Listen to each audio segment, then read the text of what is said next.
نحمده ونصلي ونسلم على رسوله الكريم أما بعد فأعوذ بالله من الشيطان الرجيم بسم الله الرحمن الرحيم وأقيموا الصلاة وآتوا الزكاة صدق الله المولانا العظيم إن الله وملائكته يصلون على النبي يا أيها الذين آمنوا صلوا عليه وسلموا تسليما اللهم صل على سيدنا مولانا محمد معدن الجود والكرم وآله وبارك وسلم صلاة وسلاما عليك يا سيدي يا رسول الله وعلى آلك وأصحابك أجمعين الصلاة والسلام عليك يا رسول الله الصلاة والسلام عليك يا حبيب الله الصلاة والسلام على خاتم الأنبياء والمرسلين وعلى آلك وأصحابك أجمعين۔ حمد و صلاۃ کے بعد محترم حضرات، آج رمضان المبارک کا دوسرا جمعہ ہے۔ 9واں روزہ آج ہم سب نے رکھا ہے۔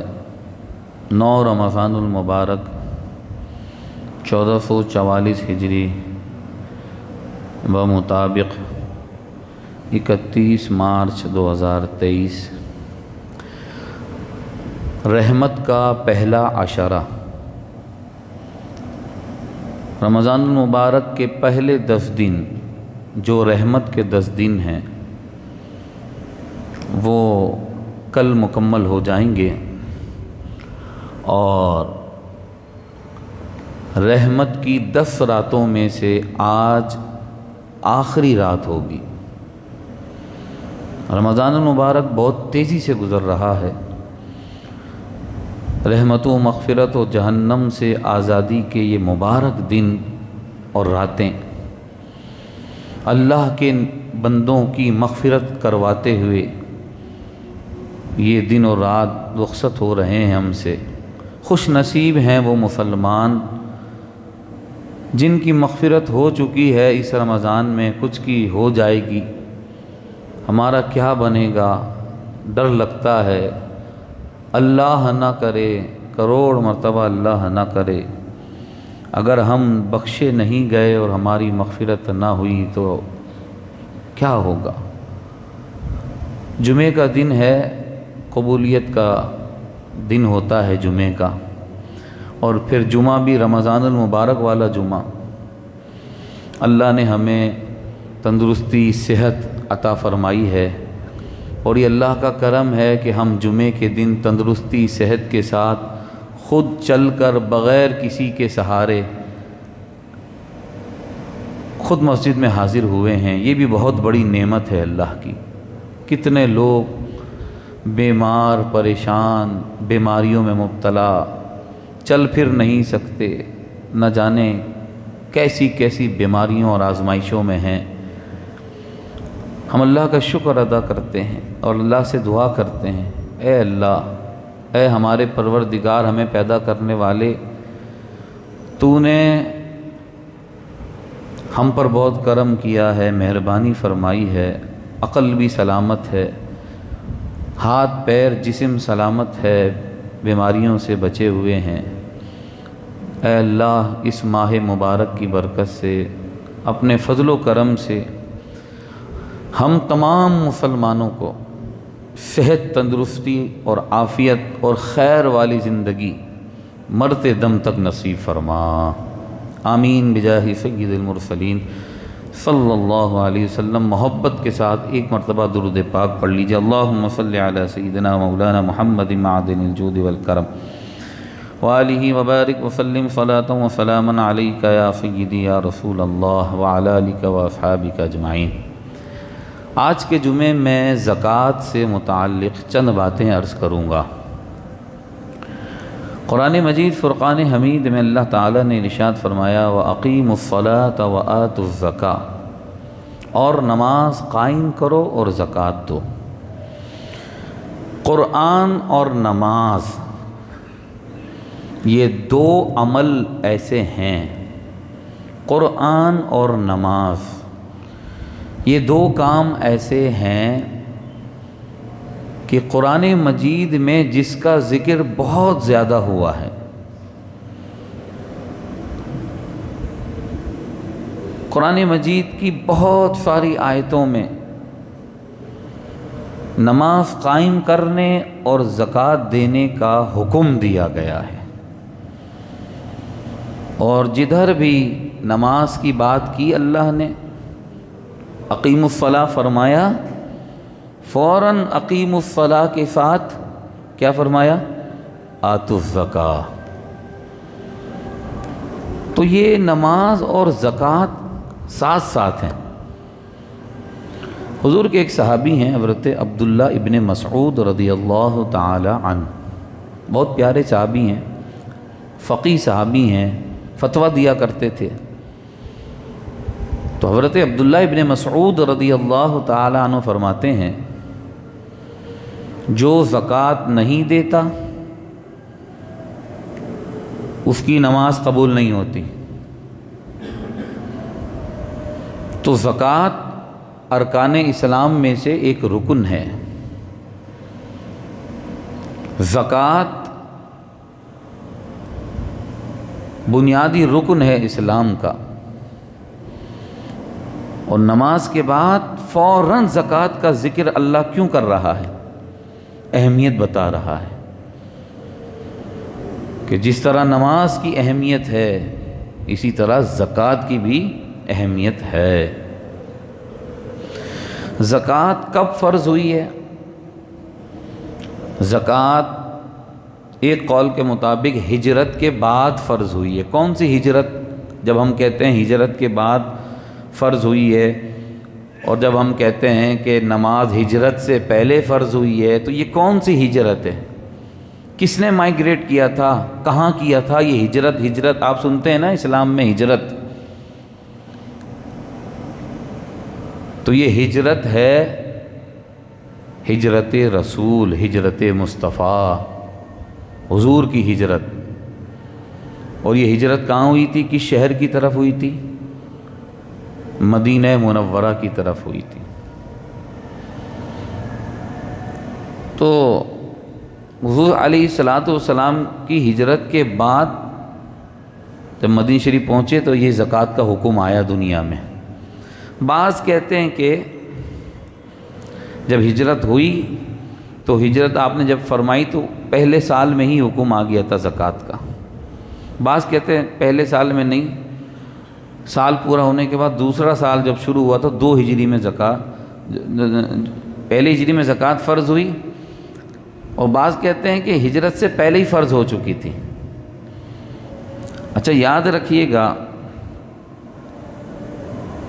کہ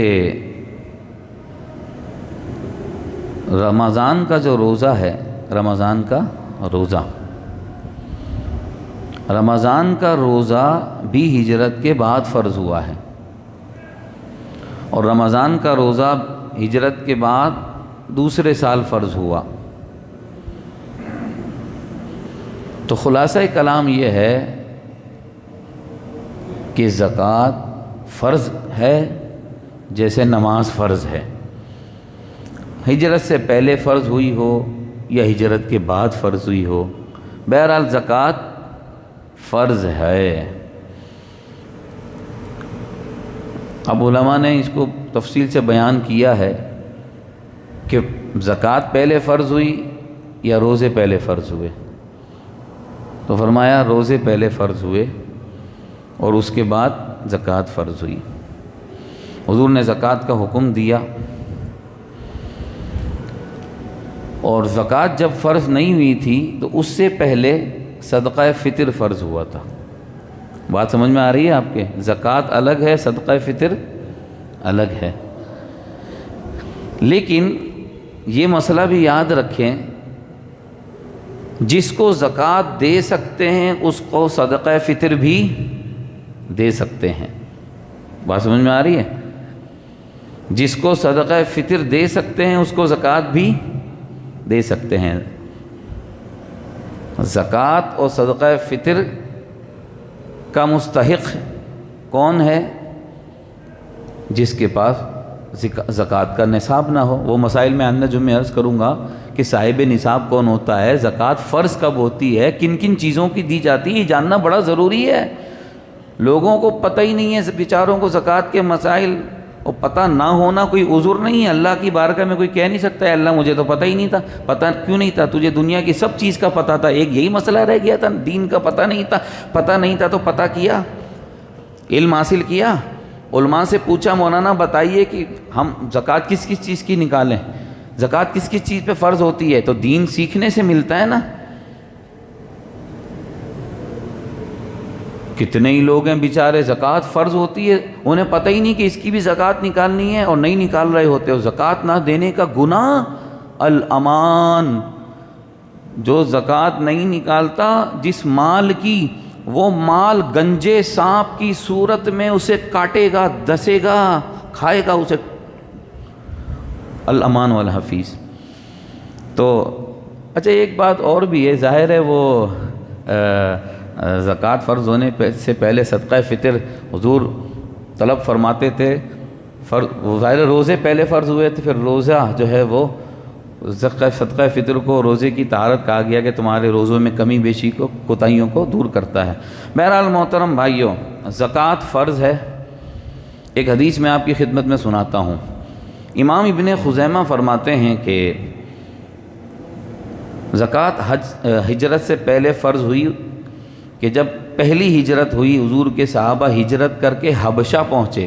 حبشہ جسے آج کی تاریخ میں ایتھوپیا کہتے ہیں، یہ کنٹری ہے ایتھوپیا۔ یہاں مسلمان آئے تھے، مکے کے کافروں کے ظلم و ستم کو جب حد سے بڑھ گیا ظلم مسلمانوں پہ، تو حکم ہوا اب بہت ظلم کر رہے ہیں یہ کافر، لہٰذا شہر مکہ سے باہر نکلو۔ اب ان صحابہ سے پوچھی جو پیدا مکے میں ہوئے تھے، جو جوان مکے میں ہوئے تھے، جن کی نظروں کے سامنے 24 گھنٹے کعبہ ہوتا تھا، جو کعبے کی دیدار کرتے تھے۔ میری اور آپ کی ایک تڑپ اور خواہش ہوتی، کاش کعبے کے سائے میں جگہ مل جائے، کاش کعبے کے دیواروں اور غلاف کو چومنا نصیب ہو جائے۔ میں اور آپ تڑپتے ہیں کاش وہاں حاضری ہو جائے۔ ذرا ان صحابہ سے پوچھئے جن کے گھر مکہ المکرمہ میں تھے، جب انہیں مکہ چھوڑنا پڑا ہوگا کتنی تکلیف ہوئی ہوگی ان مسلمانوں کو۔ بہرحال ہجرت کر کے پہنچے حبشہ۔ تو حبشہ کا جو بادشاہ تھا حضرت نجاشی، جس کا واقعہ میں نے خلاصہ تفسیر قرآن میں بھی عرض کیا تھا نا، نجاشی وہ بادشاہ تھا، کرسچن بادشاہ تھا، عیسائی بادشاہ تھا۔ پھر وہ مسلمان ہو گیا تھا قرآن سن کے، قرآن کی آیتیں سنی تو رونا شروع کرے، مسلمان ہو گیا۔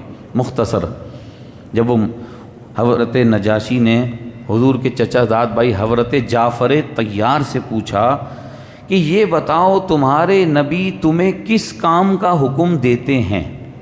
کیا پوچھا نجاشی نے؟ تم جس نبی کے ماننے والے ہو وہ نبی تمہیں کس کام کا حکم دیتے ہیں؟ تو انہوں نے کہا انہ یأمرنا بالصلاۃ والزکاۃ والصیام، ہمارے پیارے نبی صلی اللہ علیہ وسلم ہمیں نماز، زکوٰۃ اور روزے کا حکم دیتے ہیں۔ تو میرے محترم بھائیوں، زکوٰۃ جو اللہ نے فرض کی ہے اس کے بڑے فائدے ہیں۔ ایک فائدہ تو یہ ہے، انسان مال کا لالچی ہے، انسان کے اندر لالچ ہے مال کی، اور کتنا لالچی ہے۔ حضور فرماتے ہیں بنی آدم کو، کسی انسان کو ایک سونے کا پہاڑ مل جائے، کیا مل جائے؟ پہاڑ مل جائے، کلو 2 کلو کی تو بات ہی نہیں ہو رہی ہے میرے بھائی، یہاں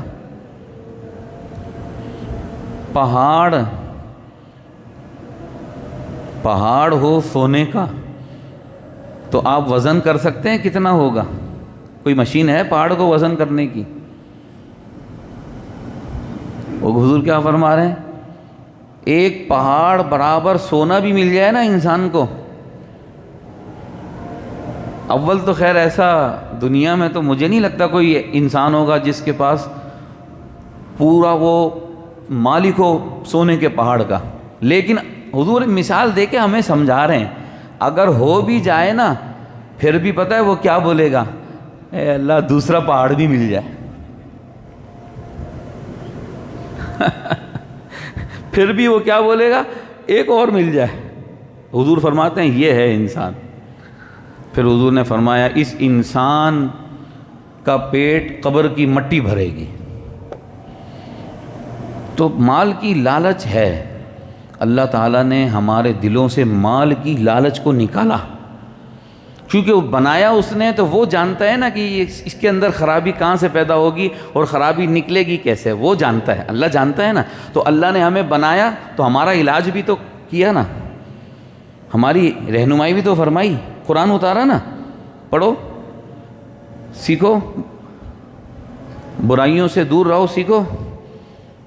تو اب علاج کیسے ہوگا؟ اللہ نے زکوٰۃ فرض کر دی ہمارے اوپر۔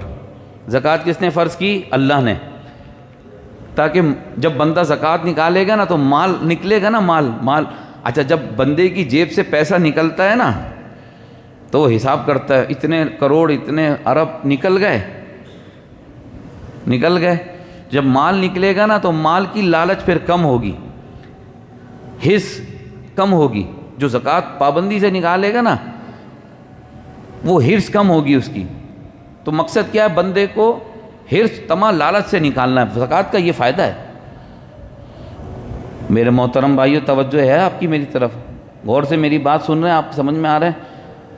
کیونکہ ایک بات تو یہ کہ میں اردو میں تقریر کرتا ہوں تو اردو تھوڑی سی بعض دفعہ الفاظ ایسے بھی آ جاتے ہیں تو شاید آپ کو سمجھنے میں دقت ہوتی ہوگی، لیکن میں کوشش کرتا ہوں آسان سے آسان لفظوں میں سمجھا دوں۔ تو آپ کے سمجھ میں تو آ رہی ہے نا بات؟ ہماری شریعت میں زکوٰۃ کتنی فرض ہے؟ 2.5 اونلی 2.5%، 2.5%۔ کیا ہے؟ کچھ بھی نہیں ہے۔ موسیٰ علیہ السلام اللہ کے نبی، ان کی شریعت میں کتنی زکوٰۃ فرض تھی پتہ ہے آپ کو؟ کتنی فرض تھی بھائی بتائیے، کوئی کسی کو پتہ ہے کتنی فرض تھی؟ 40%۔ کتنی پرسنٹ؟ 40%۔ کیا مطلب؟ اگر کسی کے پاس $1,00,000 ہیں اور زکوٰۃ بنتی ہے $1,00,000 کی تو کتنی زکوٰۃ نکلے گی؟ کوئی بتائے گا؟ آپ تو پیسوں کے حساب میں بہت ماسٹر ہیں نا، میں تھوڑا کمزور ہوں۔ کتنی بنے گی بھائی؟ $40,000۔ $1,00,000 میں کتنی زکوٰۃ نکلتی ہے؟ اگر 40% 40% ہم پر فرض ہو جاتی تو لاکھ میں کتنی نکالنی پڑتی؟ $40,000۔ لیکن اب کتنی نکالنی پڑ رہی ہے؟ 2.5% کے حساب سے $1,00,000 میں کتنی زکوٰۃ نکلے گی؟ $2,500 اونلی۔ اب بتائیے وہ بھی ہم نہ نکالیں تو یہ زیادتی ہے کہ نہیں؟ وہ اپنے ساتھ زیادتی کر رہا ہے، زکوٰۃ نہ نکالنے والا عذاب جمع کر رہا ہے، عذاب، اور وہ سمجھ رہا ہے کہ میں زکوٰۃ نہ نکال کے مال کو بچا رہا ہوں۔ نہیں، زکوٰۃ نہ نکال کے وہ مال جو اس کا پڑا ہے اللہ اس مال کو بھی برباد کرے گا۔ حدیث سناؤں آپ کو؟ میرے آقا نے فرمایا زکوٰۃ کا مال، توجہ رکھیے گا توجہ، زکوٰۃ کا مال جس مال میں مل جائے، اب زکوٰۃ نکالنی ہے، نہیں نکالی زکوٰۃ تو وہ دوسرے مال میں مکس چل رہی ہے نا، تو زکوٰۃ کا مال جس مال میں مل جائے، زکوٰۃ نہ نکالنے کی وجہ سے جتنی وہ کنجوسی کی وہ بچا کے رکھا ہے نا، وہ زکوٰۃ والا مال اس کے دوسرے مال کو برباد اور ہلاک کر دے گا۔ یہ 2.5% بچانے گیا تھا اور اللہ کیا حضور کیا فرما رہے ہیں؟ یہ 2.5 مفہوم حدیث کا سمجھ میں کیا آیا کہ 2.5% بچایا اس نے کہ بچاؤ بھائی مال جا رہا ہے، وہ 2.5% جو اس نے بچایا وہ زکوٰۃ بچائی نا، نہیں دی نا زکوٰۃ، تو نقصان کیا ہوا؟ اب بندے کی عقل دیکھیے، حضور کیا فرما رہے ہیں؟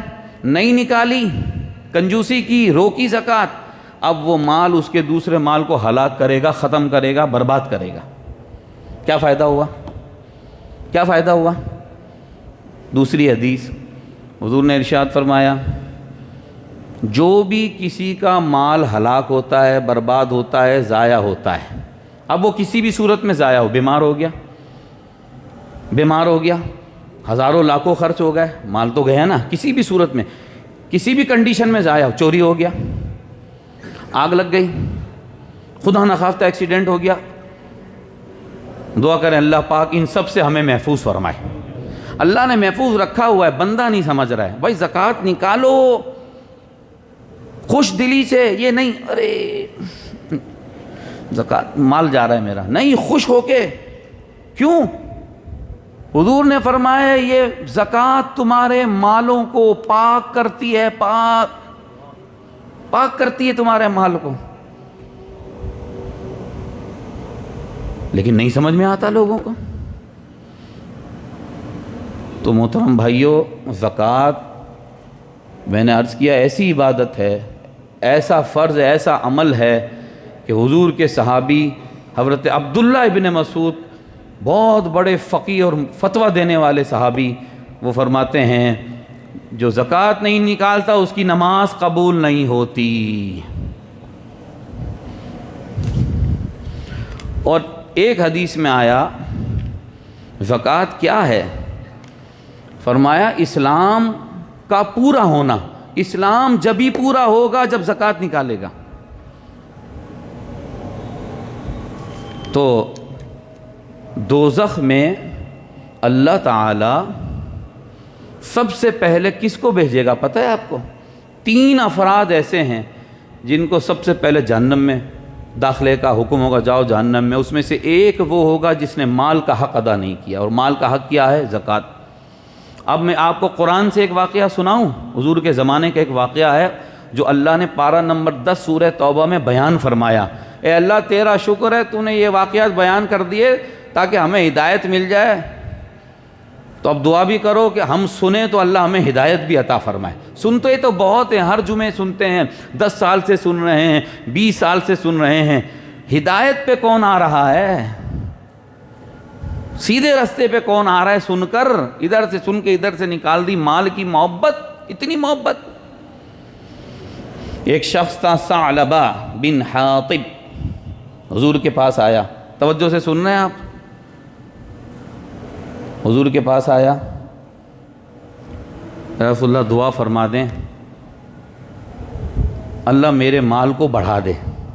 حضور خاموش ہو گئے اور فرمایا ثعلبہ تھوڑا مال۔ کیا فرمایا؟ تھوڑا مال۔ جس کا شکر ادا کر سکو وہ اس زیادہ مال سے بہتر ہے جس کا شکر نہیں ادا کر سکتے۔ حضور پھر خاموش ہو گئے۔ یہ پھر بولا یا رسول اللہ دعا فرما دیں میرا مال بڑھ جائے۔ اب حضور خاموش ہوئے تھے، اس کو سمجھنا چاہیے تھا کہ اس کے لیے بہتری نہیں ہے، حضور تبھی دعا نہیں کر رہے، لیکن اس نے پھر کہا، حضور نے دعا کر دی، میرے آقا دعا فرمائیں اور قبول نہ ہو، میرے آقا دعا فرمائیں جس چیز کی وہ نہ ملے، ہو سکتا ہے؟ حضرت انس بن مالک کا نام سنا ہے آپ نے؟ حضور کے خادم ہیں، 10 سال حضور کی خدمت کی۔ کتنے سال؟ آج ہم گناہگار ایک دن بھی پیارے مصطفیٰ کے شہر میں حاضر ہو جائیں فخر کرتے ہیں کس شہر میں ہم پہنچ گئے، کس شہر میں ہم سانس لے رہے ہیں، کس شہر کا پانی پی رہے ہیں۔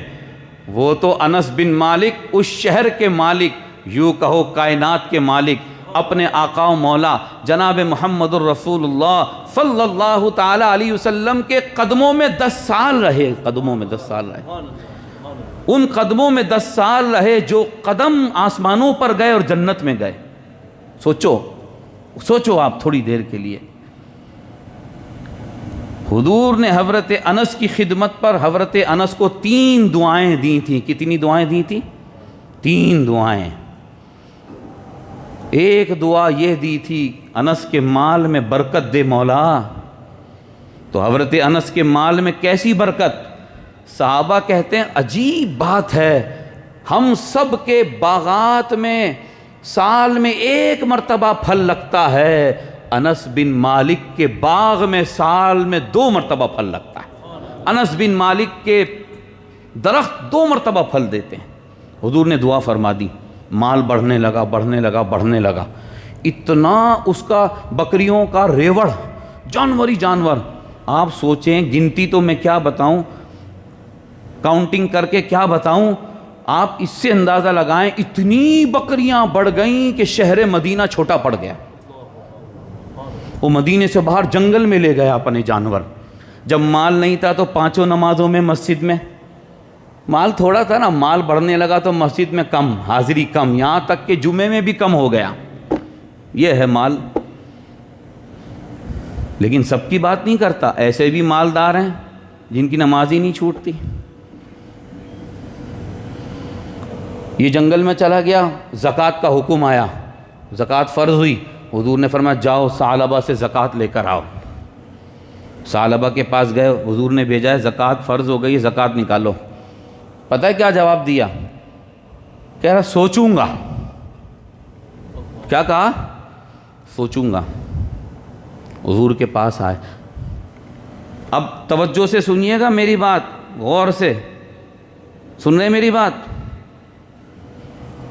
وہ آئے حضور کے پاس بیٹھے، ثعلبہ نے کیا بولا حضور کو بتانے کے لیے آئے۔ حضور کا چہرہ متغیر تھا۔ وہ صاحب بیٹھے، ابھی انہوں نے کچھ نہیں کہا کہ میں نے ثعلبہ کو بولا، ثعلبہ نے کیا جواب دیا، جواب کچھ نہیں بتایا۔ صحابہ کہتے ہیں وہ خاموش بیٹھا ہوا تھا، حضور نے خود بخود اس کے بتائے بغیر پہلے ہی 2 مرتبہ یہ فرمایا، ہائے ثعلبہ پر افسوس، ہائے ثعلبہ پر افسوس۔ کیا پتہ چلا؟ یہ ہے علم غیب۔ لوگوں نے تو دیواریں کھڑی کر دی، نبی کو دیوار پیچھے کا علم نہیں ہے۔ یہ علم کون سا ہے؟ رات میں نے تراویح میں آیت پڑھی تھی سورہ توبہ کی 10ویں پارے کی، اس کی تفسیر بیان کرنی تھی لیکن وقت ختم ہو گیا تھا۔ اتنا میرا دل کرتا ہے کہ میں ایک ایک آیت کی تفسیر کروں لیکن وقت اجازت نہیں دیتا۔ آپ تھکے ہوتے ہیں، کچھ لوگوں کو شکایت بھی ہو جاتی ہے۔ حضور کے سگے چچا حضرت عباس غزوہ بدر میں گرفتار ہوئے تو مشورہ ہوا، پھر یہ ہوا کہ جتنے کافر گرفتار ہوئے ہیں ان سے فدیہ لیا جائے، پیسے لے کے چھوڑیں گے ان کو۔ سب لائن میں لگے ہوئے پیسے دے رہے تھے، چھوٹ رہے تھے۔ لائن میں حضرت عباس حضور کے چچا بھی تھے۔ حضور نے فرمایا چچا فدیہ دو، پیسے دو پھر چھوڑیں گے۔ تو حضرت عباس نے کیا فرمایا؟ میرے بھتیجے میرے پاس تو کچھ ہے ہی نہیں دینے کے لیے۔ کیا بولا؟ میرے پاس تو کچھ ہے ہی نہیں۔ بھتیجے تم چاہتے ہو کہ مدینے میں لوگ میرا مذاق اڑائیں، تم چاہتے ہو کہ تمہارا چچا مدینے میں بھیک مانگے؟ اب حضور مسکرانے لگے، توجہ رکھیے گا، حضور مسکرانے لگے۔ فرمایا چچا وہ جب مکے سے آپ آئے تھے نا یہاں پر، تو آتے ہوئے وہ آپ نے وہ سونا جو چچی کو دیا ہے وہ کدھر گیا؟ ارے اب چچا بولے تم کو کیسے پتا؟ یہ بات تو اللہ کو پتا ہے اور ہمیں پتا ہے، تم کو کس نے بتایا؟ میرے آقا نے فرمایا جس رب نے مجھے نبی بنایا اس نے بتایا ہے۔ سبحان اللہ، یہ ہے نبی کا علم۔ اب کیا ہوا؟ تھوڑے دن گزرے، ثعلبہ زکوٰۃ لے کر آیا دینے کے لیے۔ تھوڑے دن کے بعد آیا زکوٰۃ دینے کے لیے، حضور نے منع فرما دیا۔ فرمایا ثعلبہ اللہ نے مجھے منع فرمایا تجھ سے زکوٰۃ لوں، نہیں لی۔ اس کو دکھ ہوا، چلا گیا، حضور کا انتقال ہو گیا۔ حضرت ابو بکر صدیق کا زمانہ خلافت آیا، وہ زکوٰۃ لے کر آیا۔ آپ نے کہا نہیں، جب میرے آقا نے تجھ سے زکوٰۃ نہیں لی ہم بھی نہیں لیں گے، جا۔ حضرت عمر کا زمانہ آیا، وہ زکوٰۃ لے کر آیا، نہیں لی، مر گیا۔ یہ ہے مال کی محبت۔ اور سنیے حضور صلی اللہ علیہ وسلم نے جب دعا فرمائی مال بڑھ گیا، اس سے پہلے کیا ہوا تھا اس سے پہلے بھی سن لیجئے۔ یہ آیا، کہنے لگا یا رسول اللہ آپ دعا کر دیں میرا مال بڑھے گا، میں مال کا سارا حق ادا کروں گا۔ لیکن جب مال آیا زکوٰۃ نہیں دی، اللہ نے قرآن میں آیت اتاری اس کے بارے میں۔ کیا اتاری؟ کچھ لوگ ہیں لئن آتانا من فضلہ لنصدقن ولنکونن ومنہم من یقول، کچھ لوگ ہیں جو کہتے ہیں اگر اللہ ہمیں دے خوب صدقہ کریں گے، خوب خرچ کریں گے اور ہم نیک ہو جائیں گے جب مال ملے گا۔ فلما آتاہم من فضلی، اور جب اللہ نے مال دے دیا اپنے فضل و کرم سے، چیمپئن بننے کی کوئی ضرورت نہیں ہے، میں نے ایسے کیا اور میں نے ایسے. ایک صاحب آئے میرے پاس, مولانا آپ کو نہیں پتا میں 18 گھنٹے کام کرتا تھا, میں نے یہ کیا, پاپڑ بیلے, یہ کیا وہ کیا, تب کہیں جا کے یہ مال ملا. ہے میں نے کہا کاش یہ قرآن سن لیتا تو یہ باتیں نہیں کرتا. قرآن سنتا, ہدایت پہ ہوتا تو کہتا ھذا من فضل رب, میرا کچھ نہیں, رب کا فضل ہے. اللہ کیا کہہ رہا ہے, جب اللہ نے اپنے فضل سے دیا, رب نے اپنے بڑے بڑے عقل مند پڑے ہیں, روڈ پہ رہتے ہیں, اس کا تعلق کسی سے نہیں, رب کے عطا سے ہے. جب اللہ نے دے دیا بخیلوا بہ, کنجوس ہو گئے. یہ ثعلبہ کے بارے میں قرآن کی آیت اتری تھی, اس سے ہم سبق حاصل کریں. اللہ پاک ہم سب کو سمجھ کے عمل کی توفیق عطا فرمائے. وما علینا الا